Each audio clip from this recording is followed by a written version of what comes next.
My name is Chris, and here are some facts about me. I just got out of a 5-hour police interrogation, and I am never using Craigslist again. And I am now afraid to leave my house because I don't want to die. I will try to keep it brief, but we should start at the beginning. My new apartment only has my bed and my laptop in it. Otherwise, it's completely empty. I am embarrassed by that, so I don't have people over. Kinko's pays me very little, so I check Craigslist every few hours and hope to luck out with curb alerts. I was skeptical at first, but I picked up a couch and then a table a day or two later. I am really happy to fill in some of the space, even if it is with an old lady's couch. Brandon drives a big F-250 truck, so I negotiated to feed him if he helps me grab furniture and haul it to my place.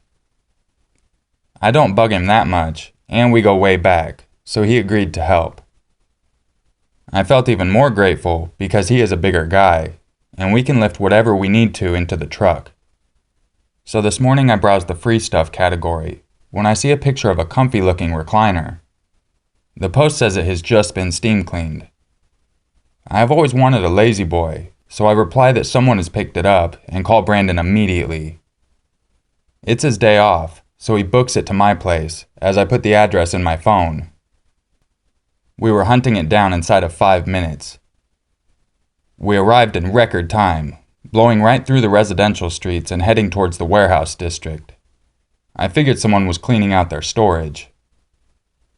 The chair stood on a corner by some abandoned-looking buildings. We hopped out, and I started sizing it up, while Brandon put down the back of the truck. It smelled like it had just been cleaned, and it was enormous. About halfway through lifting it, a bright flash went off from one of the cracked windows in the dilapidated building. Brandon and I shared a concerned look and chucked the chair into the back as fast as we could. I was a little spooked, and we sped off without securing the chair. Once we got out of there, we joked about getting killed in an alley, and I asked Brandon what he wanted to eat for lunch. He said IHOP, and that sounded great to me. So we drove to get some hash browns and waffles. Entering the parking lot, this hippie-looking bicyclist shot out in front of us. I tensed up, but luckily we were only doing about 15 miles per hour, and Brandon stomped on the brakes. The tires screeched, and the momentum ended up tossing the chair out of the truck and onto the pavement. I was in shock for a second, and then started to get angry. It must have shown, because the biker took off as soon as he saw our faces. I got out to survey the damage. I had heard a loud crack when the chair hit the ground. The recliner was broken. The pavement had snapped the wooden frame on impact. I was pissed. We started manhandling the now broken and hard-to-carry chair back into the truck. I threw it in disgusted, and that is when I saw an envelope in the recliner under the chair. It was a normal-looking manila thing, about the size of a piece of paper. I grabbed it and walked to the door while Brandon parked. As Brandon walked up, he offered to pay for his own food because I had gotten robbed. But he had shown up to help, so I insisted. A cute waitress wearing a name tag that said Liz sat us at a far table. Liz said, "I hope you guys are okay. What happened?" Brandon said, "Idiot ran right out in front of us. He's lucky we didn't hit him." I said, "Nothing like a near-death experience to make you want some hash browns." Liz said, "Yeah, I'm glad no one got hurt. Are you ready to order?"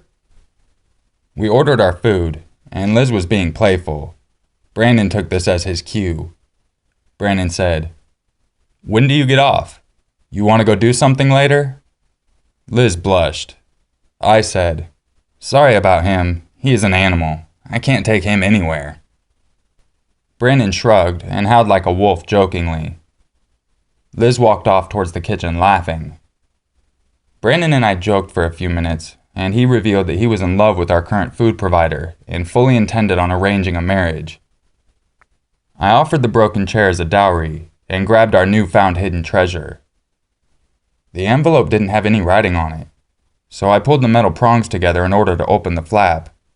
I said, "Here's hoping." I dumped the contents out on the table. I frowned and saw Brandon had a matching frown. 4 Polaroids and a black box the size of a Haida key laid there. As Liz came back with our plates, Brandon smiled at her, and I flipped the pictures over. Liz said, "You boys have a nice lunch." Brandon said, "Maybe I can get you a nice dinner sometime." Liz nodded like she was busy and hurried off. I said, "Scared off the waitress." I shook my head, and Brandon dug into his food. The pictures showed 4 different people. All of them were tied to the recliner with tape over their mouths, wide-eyed and covered in tears. Nope, nope, nope. I dropped the pictures and scooted away from them in the bench seat.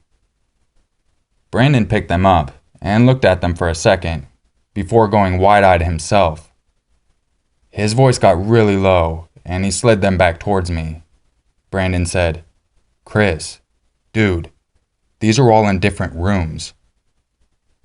The black box thing only had a little watch battery compartment. I didn't want to break it, so I was going to wait to unscrew it when I got home. That is when the police car pulled into the parking lot. 2 officers walked in, and Liz nodded for a second and pointed at us. Hands on their guns, they asked us to step away from the table and lay on the floor. We immediately put our hands up and laid down on the filthy diner floor. IHOP floor smelled terrible, if you have ever wondered. The police handcuffed us and took us out to the curb outside, while the bigger of the 2 rambled off Miranda rights. The first cop, with the badge that said "Friendly," started in on us. Officer Friendly said, "Why do you have pictures of tied up people?" I said, "We found them in the chair in the truck. We just picked up the chair." Officer Friendly replied, "Where did you get the chair?" Brandon said, "We saw it on Craigslist. It was over by the old paper mill." Officer Friendly said, "And you 2 just took it?" I said, "It was a curb alert for a free chair. I needed a chair." Officer Friendly turned and started talking into his shoulder radio. Officer Valdez walked out of the IHOP shaking his head. He looked at us sharply, then said, "You like picking on waitresses?" I said, "We didn't, as far as I know." Officer Valdez said, "You didn't say a bunch of stuff about hitting people, death, and how you were animals? You didn't howl at her like a wolf?" Brandon said, "That is way out of context. We were joking, dude." Officer Valdez narrowed his eyes, and then said, "Do I look like one of your pals, dude? It is Officer." They grilled us about the chair and the pictures a few more times. I tried to pull up the Craigslist post on my phone, but whoever posted it had removed it. A big white and blue forensic van rolled into the parking lot after a few minutes. 2 men holding little black briefcases got out. One sprayed the chair with something, and the other got out what looked like a blacklight. The chair glowed in weird splotchy patterns. As soon as that happened, we got shoved into the back of a police cruiser and taken to the police station a few blocks away. The cops got a little rougher then. I got shoved into a tiny room and handcuffed to a table. It stunk like piss and couldn't have been bigger than about 6 feet. I don't know how long I was in there. It felt like forever, with just a tiny window on the door and that weird wire stuff in the glass that makes the diamond pattern. Finally, a balding older guy walked in. He had a friendly face. He sat down and looked at me for a while. The guy said, "I'm Detective Bradley. I have been assigned to the missing person case involved with this. Let's start from the top." I told the detective the entire story. He took notes the entire time without showing any emotion. Then he walked out without another word. I sat in the room sweating and panicking for 30 minutes before he returned. He strode back in, sat down, and looked at me again. Detective Bradley said, "Okay, your friend just told me what really happened, so let's start over from the beginning again." What the hell did Brandon say? I went into the entire story again. By the end, I was exhausted. Detective Bradley said, "Where are your friends?" I said, "I don't know where they put Brandon." Then he said, "The other two." I said, "I have no clue what you were talking about." Detective Bradley replied, "I have two guys holding a picture of my missing person tied to a chair, the bloody chair, and a box with 4 sets of prints found, none matching my guy. Where are the other 2 people?" I said, "I have no idea. They probably left the chair." At this point, it developed into even more back and forth and retelling the story a few more times. I was angry and scared, and I was ready to lose it. I had an idea and asked for a lawyer. That made Detective Bradley really angry, but he walked outside, and I assume he got me one. A little after, he returned with someone knocking on the door and waved through the tiny reinforced window. The detective and the guy talked for a minute before he returned to his seat. The cop replied, "The radio beacon you had on the table. What is it for?" I said, "There was a tracking beacon in the chair?" The cop said, "Don't play stupid." I said, "I almost took that home." I think me freaking out made it click together for the cop. He cooled off a little and started asking me if I saw anything while picking up the chair, or if I could remember anything about the post. I told him what I could, until my lawyer showed up. He demanded I be released, and then got Brandon out too. Detective Bradley stopped me on the way out, though, and said, "I'm not sure you were telling the truth. I'm going to keep looking. But do you think that flash could have been from a camera?" I said, "What flash?" Detective Bradley said, "The flash, when you picked up the chair. Do you have any place to go that you aren't alone?" I paused for a second. Whoever did this knows what I look like, and I broke the chair and caused the investigation. Luckily, the flash came from the opposite direction of the license plate. Brandon decided to sleep over at my place, but even getting home, we were eyeing everyone, and every set of headlights had us both peeking through the blinds. I guess you get what you pay for. That is the first part of the story. This next part is an update that they wrote. There is so much to tell. I can barely believe it is real. I am sorry if this is rambling. I am writing it out as much to sort it all out as I am to tell you guys. I am also on a good bit of pharmaceutical-grade morphine. Brennan and I were stuck in a state of fear, barely sleeping and barricaded in my apartment. Even the tiniest noise caused us both to grab improvised weapons. We barely talked, but when we did, it would push us both deeper into uneasiness because all we had to say was that we were terrified. The headlights at night were the worst. I would tense up as they passed across the window, thinking I was going to die each and every time. I called the police station 4 times about suspicious behavior. They only came the first 2, though. The second time, I had gotten my downstairs neighbor in trouble. He came home late and was charged with having an open container of alcohol in his car. Luckily, they didn't arrest him because he was already at home. 3 days of constant terror passed before we started to unwind a little bit. The police said it was probably a sick joke that went too far the last time I called. I think we both wanted to believe that. It felt so horrible that we didn't want it to be real anyway. We had run out of food completely at this point, which was a big problem because I am a bachelor in a new place, so we started with barely any. So by then, we were literally starving. You can only stretch a box of ramen noodles and some leftovers so far. Brandon said, "I'm going to make a supply run to Publix." I shook my head at him and said, "I don't think that's a good idea, man." Brandon ignored me and grabbed his keys. I remember thinking he was trying to convince himself it was okay. I put up a hand and tried to say something.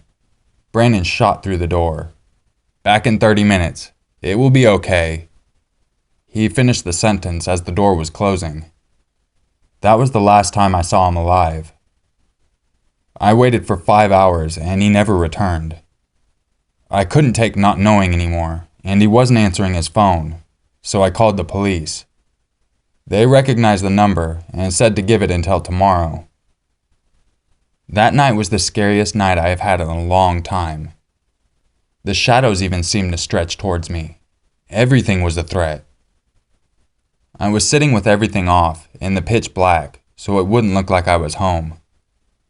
I had already moved my car to the visitors section so Brandon could pick me up and help haul the chair, so the apartment space was empty. In the darkness, all I could hear were bumps that in my mind were people creeping in the dark after me, and my downstairs neighbor. I remember hearing him yell about the ticket in a very angry tone of voice. Downstairs guy said, "Fuck that stupid asshole! I hope he dies of AIDS."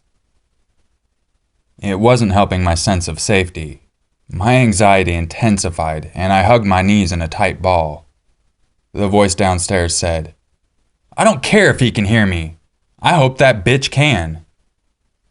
I was propped up in the far corner of the living room, clutching a steak knife because it made me feel better than having nothing. I remember fading out while still being scared, just a giant heavy black curtain slowly burying me. I woke up the next morning stiff. My entire body popped as I stood up. I woke up around noon, and I called the police again. The lady on the line said, "We will dispatch an officer to get a report from you. Stay at home." I replied, "I haven't left home in 5 days. My friend left home, and now I am filing a report." The lady switched tones. "I'm sorry, sir. An officer will be there shortly." I was staring at the empty fridge, and I had this feeling that I was just as hollow inside. I felt starved, scared, and carrying around this sinking feeling about Brandon. I have never wished I was a different person with a different life more than I did at that moment. Detective Bradley showed up at my door instead of a uniformed cop. That would save some time explaining at least. I recapped the last few days for him on my doorstep. Detective Bradley replied, "Okay, well, before we talk, you haven't eaten in 5 days. Will you come grab some food with me? My treat." I really didn't want to leave, and I got suspicious of the offer almost immediately. Detective Bradley said, "I can keep you safe. I have a gun and everything." I tensed up when he mentioned it. Detective Bradley said, "Oh, I get it." The detective then held up his police radio and pushed the button, then said, "This is Bradley at," and then he gave my address. "I am going to need a few minutes for the interview." Then he turned to me and said, "See, they all know I am here." I still didn't trust him, but I was starving. My resolve was starting to buckle. Detective Bradley said, "Look, you can sit up front and play with the lights." I had one of those moments where you should be terrified, but my first reaction was actually, "Ooh, lights," in my head. I felt silly and went with him. He was being nice on the ride there, not saying too much. We came to this hole-in-the-wall place named Sally's. It was a cop diner. I felt a lot better when I saw a dozen or more officers in uniform at the various tables and stools. They couldn't all be in on it. We ordered, and during the wait, Detective Bradley started talking. He said, "First, I wanted to say sorry for the scare we gave you. It looked really bad at the time." I nodded, because honestly I thought it looked bad too. Then he said, "We looked into the matter further, and there are similar cases going down the coast. We think it is a team of drifters, but nothing is confirmed, however." I was thankful when the giant omelets and French fries arrived. Detective Bradley nodded to the food while he was talking. The way I dug into that food, she may as well have brought me a shovel instead of a fork. Detective Bradley said, "I have some news that might be a little hard for you to hear about Brandon." I paused mid-bite. That sinking feeling somehow started sinking faster. I said, "What?" Detective Bradley replied, We found his truck last night, abandoned behind the shopping center. No trace of him. I don't remember moving, but my head bouncing off the table woke me back up. Detective Bradley said, "We are searching for him now. I'm going to send a detail to your apartment for a few days though, all right?" I nodded, kind of. My bones felt like rubber.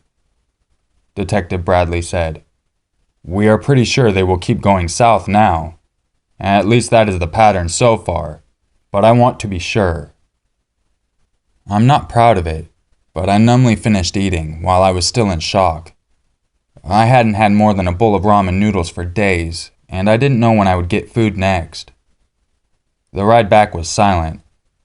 I made eye contact once by accident and received a sympathetic look from the detective.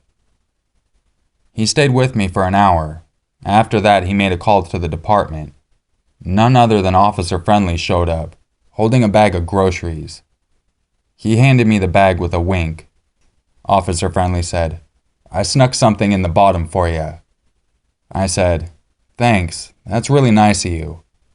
He replied, "I will be right outside all night, buddy, so you just make some noise or flash the lights a few times and I will come in shooting."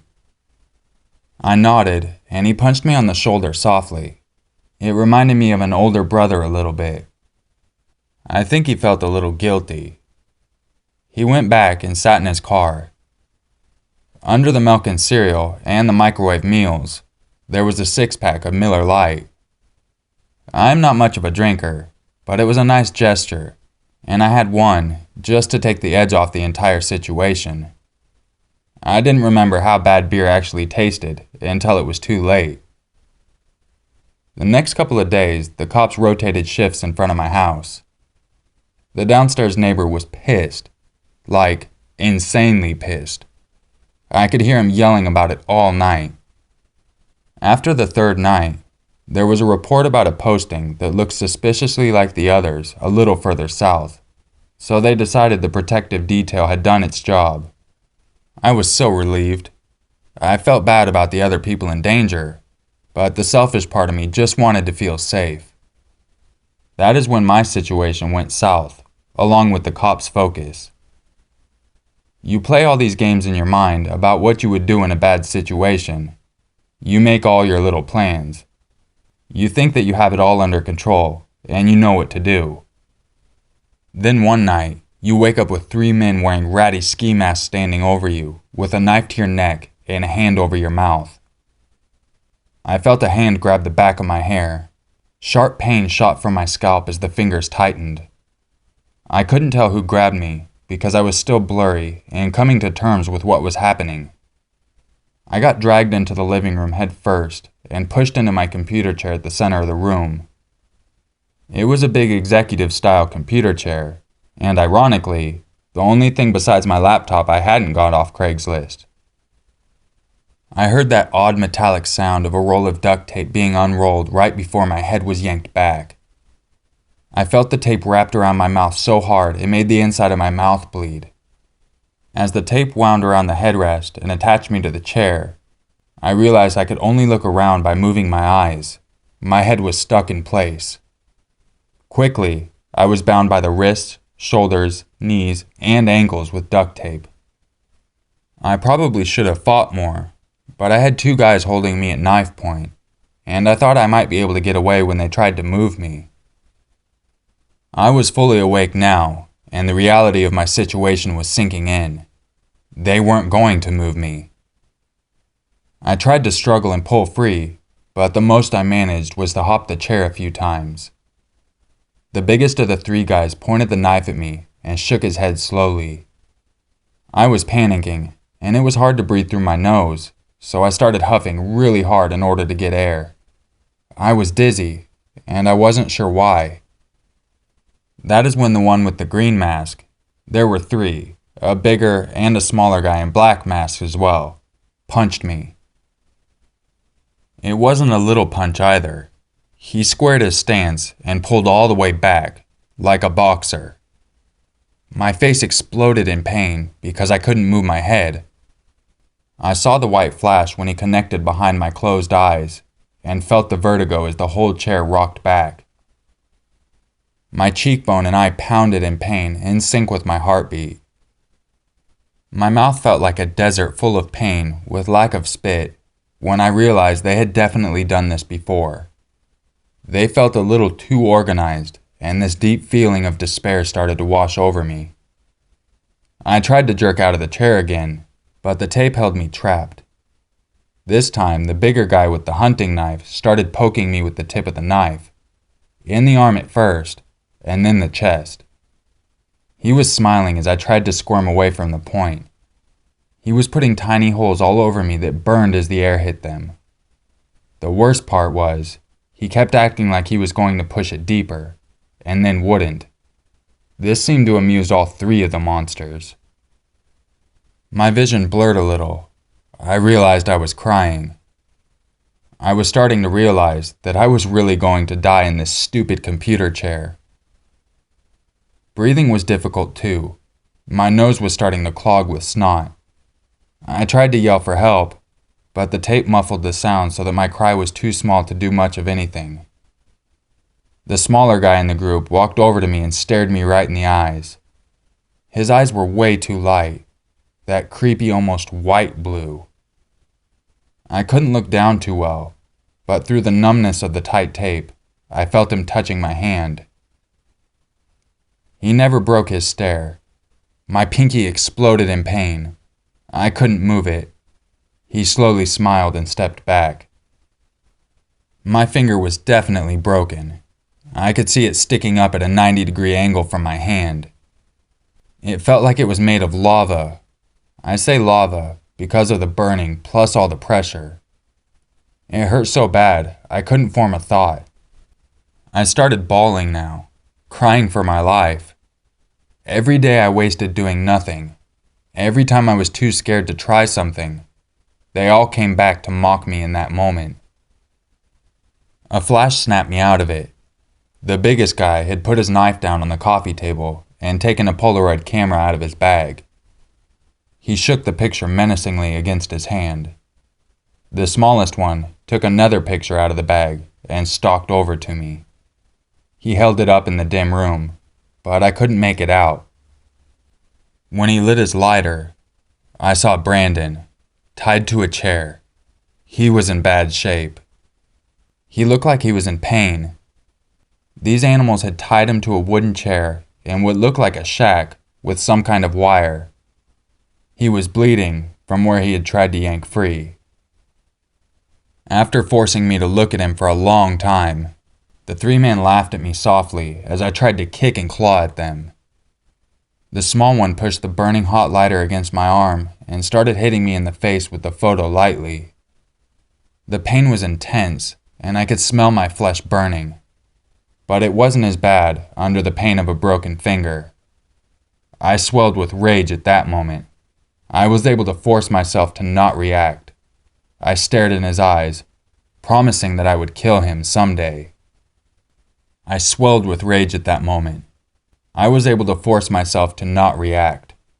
I stared in his eyes, making a promise to myself that I would kill him someday. The other two found it more amusing than my struggling, which seemed to anger the smaller guy more. He punched me in the burn so hard I heard a crack. That snapped me back into the throes of agony, which seemed to satisfy him. He grabbed my chin and slapped me across the face as hard as he could. I felt some of my hair rip out from the tape. The entire side of my face burned. The bigger guy waved the knife through the air slowly as he walked the few steps to my kitchen.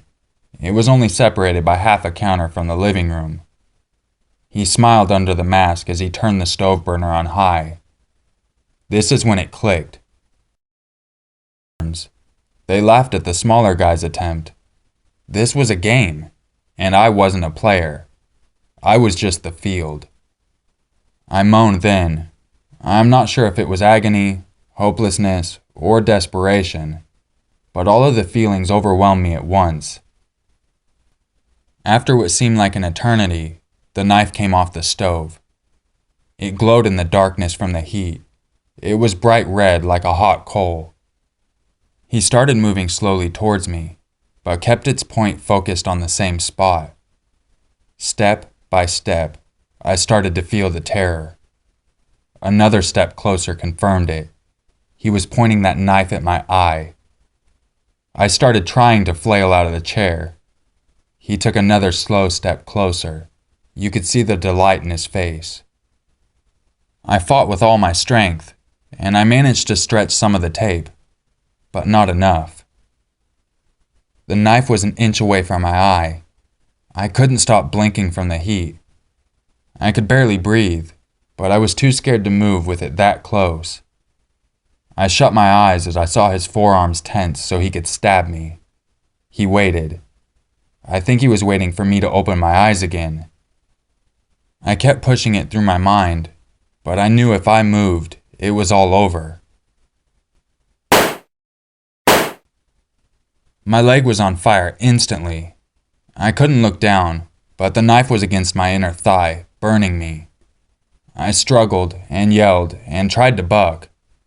There was movement in the room, but I couldn't see it. It felt like I got hit across the face again. All I could say was, "Knife! The knife! The knife!"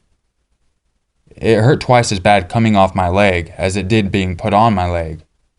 I bellowed in pain, a rather shaking primal type of scream. I looked up and saw a blurry guy with a gun. As I was getting buried under that all too familiar heavy black curtain of unconsciousness, I heard a voice. Officer Friendly said, "Jesus! Were they gonna burn his dick off?" I woke up to the sound of beeps and the smell of bleach. I was warm and fuzzy all over. I think the IV in my arm had something to do with it. Officer Friendly said, "Hey, you up?" I said, "You saved my dick." I realized what I had said, and that seemed hilarious to me at the time, so when he started laughing, I joined him. We laughed for a couple of minutes. My arm was in a cast, my finger in a splint. I had patches on my face and my leg. Bruises in different yellows and purples seemed to be all over me. I said, "Thank you."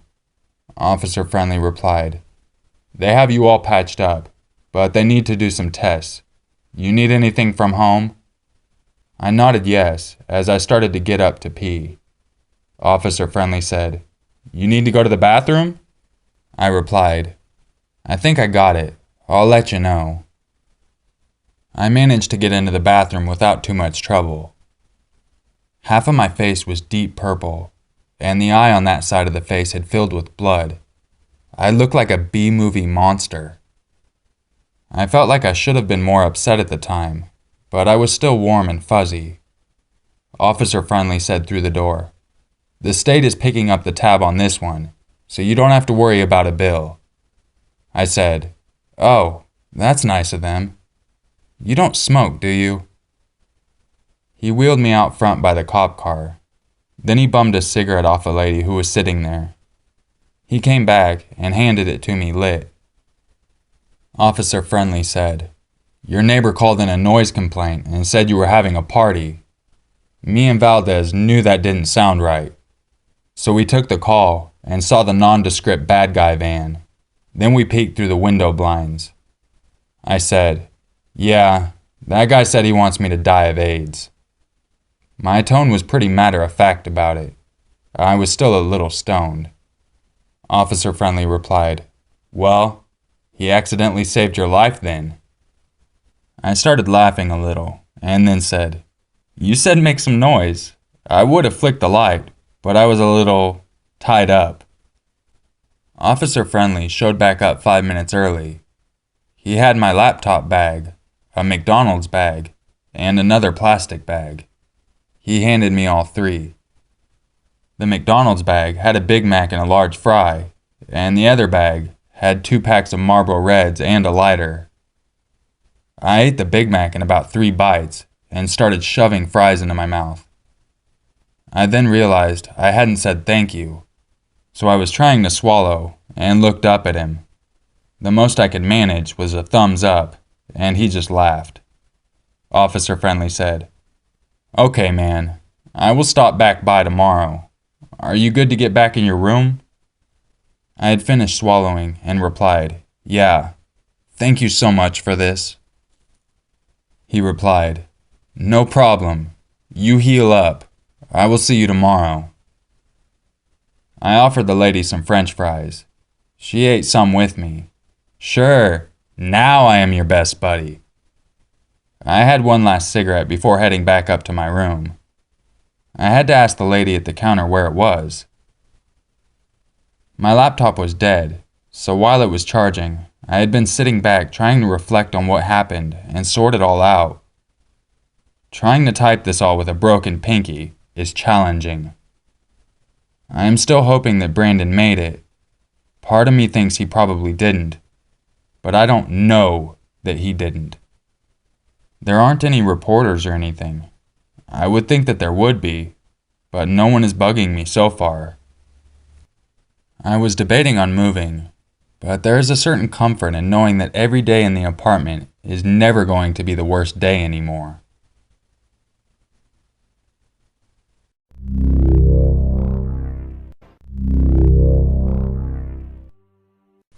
If you enjoyed this video, you know what to do. So this story, the author says it's 100% true. I did read through the comments, and I'll have a link in the description if you would like to go read through them as well. People did point out some of the holes, but he did explain them as well. There was a couple holes that I thought about as well, such as a chair flying out of the back of a truck going 15 miles an hour, but it could have just been a big chair, and maybe the walls of the truck bed weren't that big. Who knows? So, we can either completely believe him or not, but he's pretty damn detailed, and either way, this is a scary, scary story. And it really makes you wonder what people are capable of. You never know if someone's actually going to try to do this, because realistically, it's a pretty good setup. Get some random person to come pick something up. Now you have a tracking device, you can do whatever you want. They did get fortunate at the IHOP though, that the waitress saw the pictures and didn't say anything, just called the police. I think that actually worked to their advantage, even though at the time it seemed like a disadvantage. I think it really saved his life. I really hope they're able to give him some closure with his friend Brandon, as well as notify Brandon's family, even though none of these are their real names. Obviously. I've never met an officer with his name Officer Friendly, although that would be awesome, I think. Let me know down below what you thought of this story. Regardless, I think it'll still give a lot of you the chills. I'll see you guys tomorrow for another video. And just remember, it's always scarier if it's true.